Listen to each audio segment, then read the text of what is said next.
What is happening in Kenya right now is total bullshit. I don't know, but at least 16 people have been killed in the recent protests in Kenya. Many injured and they are in the hospital. And a lot of bullshit is actually going on. And what is the president's response? Must a protester be killed? Must a protester be arrested? Must a protester be attacked with guns? Must protesters be shot to death? Like, how do you explain that? The president of Kenya cannot continue to allow the police to arrest protesters, to torture protesters, to fire them with tear gas and all that. No, the president cannot continue to do that because that is not constitutional. The police cannot go out there to start to shoot protesters, arrest protesters, kill protesters without the president order, directive. No, it hasn't happened that way, not in any other African country. A lot of people lost their lives and at least 16 people have been killed, many injured and they're in the hospitals. And what is the president saying? I mean, if the police are not attacking with guns, shooting and all that, do you think people will die? No. And who is directing this? I think without the instructions of the president of Kenya, William Ruto, the police cannot attack the Gen Z. So definitely it's not right. So if the Gen Z says it's Ruto who is behind the killings of their own people, I don't think the president have something to say against that, because without the president instruction, the police, the security cannot attack the citizens. You understand that?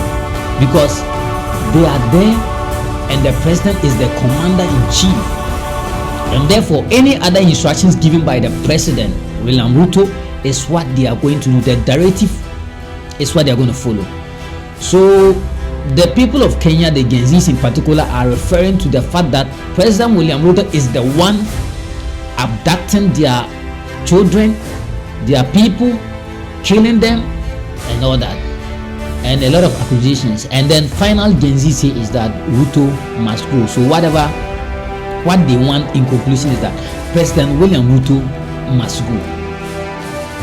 But then in 2024 June, the anti-finance bill protest, that was where the whole thing started. Gen Z stormed parliament, attacked a lot of properties in the city. Fire was burning everywhere. The police responded with tear gas and people being arrested just to stop the protest, but then they didn't succeed. Gen Z said that finance bill that was going to tax them on fuel, bread, pass, data, and a lot of things that was on the anti-finance bill. They actually refused and it didn't happen. That shows how powerful the citizens of a country can be. But what is going on in other African countries? We are centered on Kenya right now. So following the death of the blogger in 2025, when they were marching the 1-year anniversary of those who were killed, those who were brutalized, those who were adopted, those who were arrested, those who were tortured during the 2024 June anti-finance bill protest, they marked that anniversary. And then following the death of a blogger who was found in the police custody, investigations indicated that was head trauma, neck trauma that led to the death of the blogger Abed, and then it sparked a lot of attention across Kenya. And the Gen Z said, we are not going to allow that to happen. We are coming out again. We're going to protest. We're going to let President William Ruto step out, resign, and a new leader, a new regime will be in. That is the mission of the Gen Zs right now. And then Gen Zs are on the street protesting massively, and it's actually dangerous. So far, 16 people have been killed, many injured and they're in the hospital, others receiving treatment, and still the heat continues. What is the future? Where is the Gen Z actually heading to? And are they going to win? Are they going to succeed? Now, William Ruto said the Gen Z protest is based on hatred and violence, which is not constitutional. That if Gen Zs actually want the problem to be solved, then they should follow the constitution. And ask, what is the constitution about that? Gen Zs took to the comment section talking about Ruto can resign, you can just leave office, you can let another person take over, a whole lot. And ask, who is the person that Gen Zs actually want the person to assume the new regime?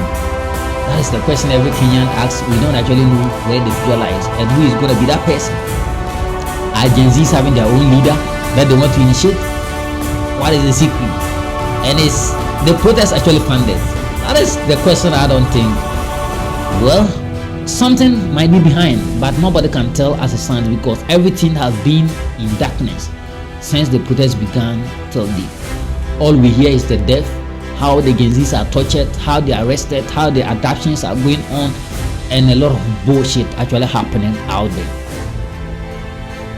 So looking at what President William Ruto is saying, sometimes I gotta make some sense with the people. Sometimes the violence cannot solve the problem. I support the Gen Z protest. I support them if they want to fix their country. I support them if they want things to be set right. I support them when they were fighting against the anti-finance bill 2024. But then, is that actually the right way to take off the president? Protests, violence, destroying properties, people being killed, and nothing is actually happening. What the hell is going on? That would have been a good idea, but allowing the people to be killed, allowing Gen Zs to go through a lot, arrests, torturing, deaths, shootings, firing of tear gas, and a whole lot is not actually appealing. It's not actually appealing. So somehow, however, Gen Z should find rather maybe a better ways and means to go against this. But the current initiatives, I don't think it's gonna work, because the president cannot just get up and say, I am leaving office, I'm going out, and therefore find your leader. No. So William Ruto is saying, if you destroy Kenya, it means we don't have a country, and if Ruto does not have a country, you too doesn't have a country. Now, I have just some remarks to make on the recent situation, which I think very, very important to talk about. Now, despite whatever is going on in Kenya, the protests, the killings, the arrests, and all that, the shootings, what I have to say is that the president of Kenya cannot continue to allow the police to arrest protesters, to torture protesters, to fire them with tear gas and all that. No, the president cannot continue to do that, because that is not constitutional. Protesters supposed to protest peacefully and to be guided by law and order, and that is the security, not to go and shoot them, fire them with tear gas, arresting them, torturing them, beating them, and wounding a lot, to the extent that others are being killed and others in the hospital receiving treatment. That is not right. That is not constitutional.